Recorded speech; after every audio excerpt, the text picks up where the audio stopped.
깊은 데로 가서 그물을 내리라, 이런 제목으로 깊은에 대해서 말씀을 갑니다. 깊은은 아마크예요. 아마크. 아인 멤 코프. 아인은 예수와 자신이에요. 예수와를 볼 수 있고 들을 수 있고 마음으로 가질 수 있는 것, 이것을 말씀으로 대답을 받았다라고 얘기해 주는 거예요. 그 다음에 맴은 진리의 흐름이거든요. 진리는 반드시 아는 자들이 흘려주는 거예요. 그래서 예수님이 맴이라는 사역을 완성하시는 거예요. 어디서? 십자가에서. 그 다음에 코프라는 그리스도의 영원한 생명으로 저와 여러분들을 이끌어 가 주시는 것, 그걸 아마크, 깊은 데로 가서 그물을 던지라, 이런 말이에요.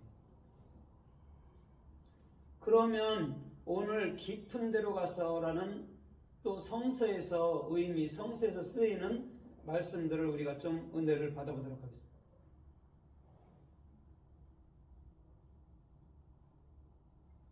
마태복음 13장 5절에 보면 씨 뿌리는 비유에서 첫 번째가 길가죠, 그렇죠? 그 다음에 두 번째가 돌짝, 세 번째가 염려제리, 네 번째가 좋은 밭.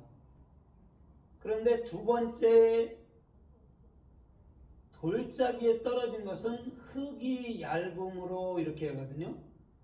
뿌리를 깊이 내리지 못해서 해가 뜨면 이미 말라버린다라고 얘기를 하고 있어요. 거기서 깊지 않다라고 얘기하거든요. 이것은 무슨 말일까요? 뿌리가 내리지 못해서 말라버렸거든요. 뭐죠 이게? 율법주의죠. 율법주의. 그죠? 율법주의는 씨를 뿌려도 신앙생활에 노력을 하고 신앙생활에 애씀을 한다 해도 절대 뿌리를 깊이 내리지 못한다는 거죠.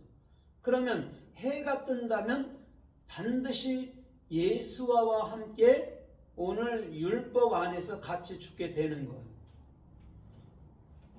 왜냐하면 에베소서에 보면, 에베소 4장에도 보면 해가 지도록 분을 품지 말라고 그러잖아요. 그죠? 해가 예수잖아요.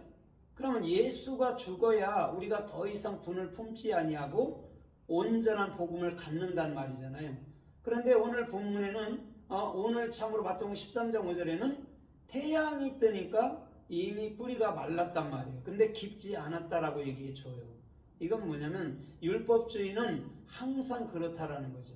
아무리 열정을 낸다 해도 깊이 뿌리를 내릴 수 없는 그런 삶. 그래서 그들은 반드시 예수와께서 태양을 비춤으로 율법주의에 대해서 죽고 복음주의로 넘어오게 된다라는 얘기를 하는 거죠.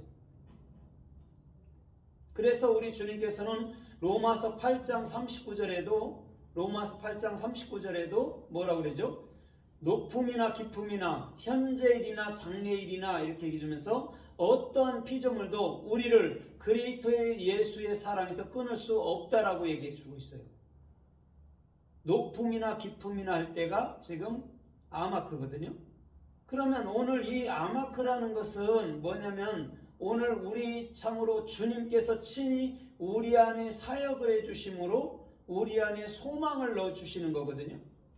그런데 그 소망을 갖지 못한 자들은 어떻게 되는 것이죠? 끊어진다라는 것이죠. 그런데 그 소망 안에 있는 자들은 반대로 절대 끊을 수 없다라고 설명해 주고 있단 말이죠. 어떠한 것도 끊을 수 없다는 거예요. 그건 뭐밖에 없죠? 끊어지지 않는 것은 그리스도의 영, 참 말밖에 없단 말이에요. 근데 율법은 반드시 끊어진다라고 우리 주님은 말씀해주고 있다라는 것이죠.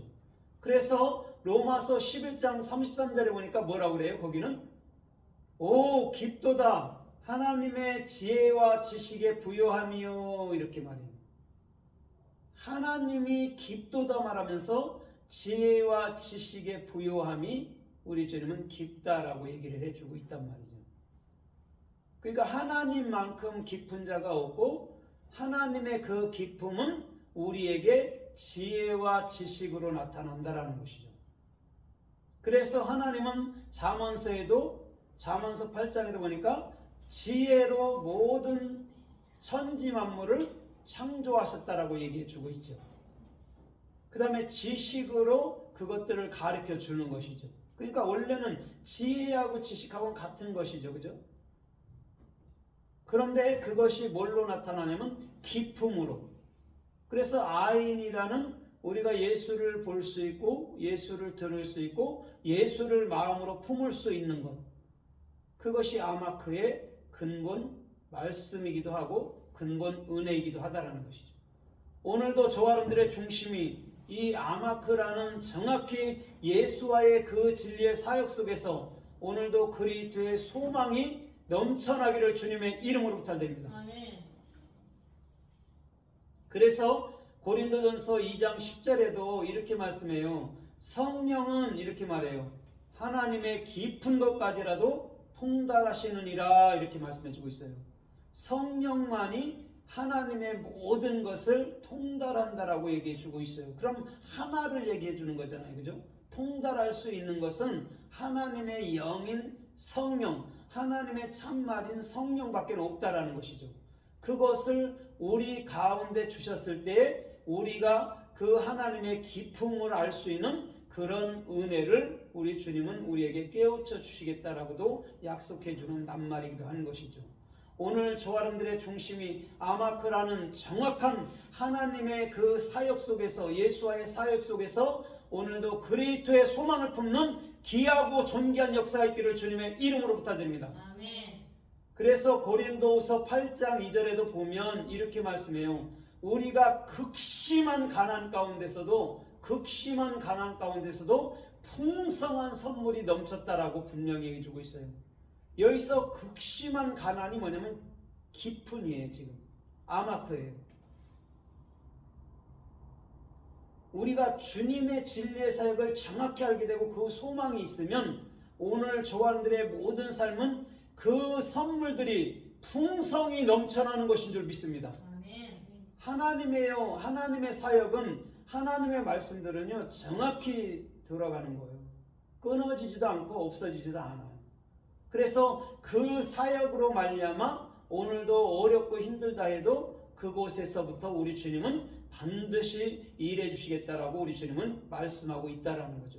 오늘 저와 여러분들의 모든 중심도 주께서 원하시고 주께서 이끄시고 주께서 축복해 주시는 존귀한 길로 나아가기를 주님의 이름으로 부탁드립니다. 아멘. 그래서 본문에서도 깊은 데로 가서 그물을 던졌을 때에 그것도 말씀에 의지해서 밤새도록 수고해서 잡은 것 없지만은 말씀에 의지해서 깊은 데로 가서 던진다고 말했어요. 그때 가득히 잡혀갖고 그 배 또 한 배를 불러서 2배 가득 실었다고 얘기해 주지만 그 그물은 찢어졌다라고 분명히 얘기해 주고 있는 줄 믿습니다. 이것은 뭐냐면 우리들의 모든 율법이라는 사람의 생각들은 반드시 찢어낸다라는 거예요. 하나님은 은혜를 베푸시지만 그 은혜가 내게 주어졌을 때는 반드시 내 생각은 찢어져야 된다라는 것이죠. 그때 베드로의 고백은 어떻게 하죠? 무릎을 꿇고 나는 죄인으로서이다 나를 떠나소서 이렇게 얘기했단 말이에요. 자기가 죄인인 줄 자각할 때 왜 물고기 잡은 데서 이 사람이 죄인으로 여러분 자각하는지 압니까? 자기는 조상 대대로 물고기를 잡던 집안이란 말이에요. 그런데 밤이 맞도록 한 마리도 잡지 못했단 말이죠. 그런데 예수님의 말 한마디에 또한 말씀을 의지해서 깊은 데로 던져버렸더니 2배 가득 잡혔다는 거죠. 그때 자기가 거기서 무릎을 꿇는 거예요. 이게 율법주의는 끝났다라고 얘기해 주는 거예요. 나는 더 이상 내 스스로 살면 안 되네요 라고 참으로 베드로는 말씀하고 있다라는 것이죠. 그래서 베드로는 죄라는 것을 정확히 알았다라는 것이죠. 주님의 선함만이, 주님의 생명만이 우리를 살리는 것이냐를 살린다라는 것을 정확히 알게 되는 것이 여러분 죄라는 거예요. 하타라는 죄예요. 그 죄를 자각했을 때 내 스스로 사는 삶은 이제 끝났습니다. 나는 이제는 내 스스로 나아가고 싶지도 않고요. 내가 스스로 뭐를 하고 싶지도 않습니다. 반드시 주님께서 원하시고 주님께서 뜻하시고 주님께서 이끄시고 주님께서 역사해 주시는 그런 삶을 살기를 원합니다라고 고백하는 것과 같단 말입니다. 그곳이 깊은 데로 가서 그물을 던지라라고 우리 주는 말씀하는 거예요. 예수와의 사역이 없이는 예수와의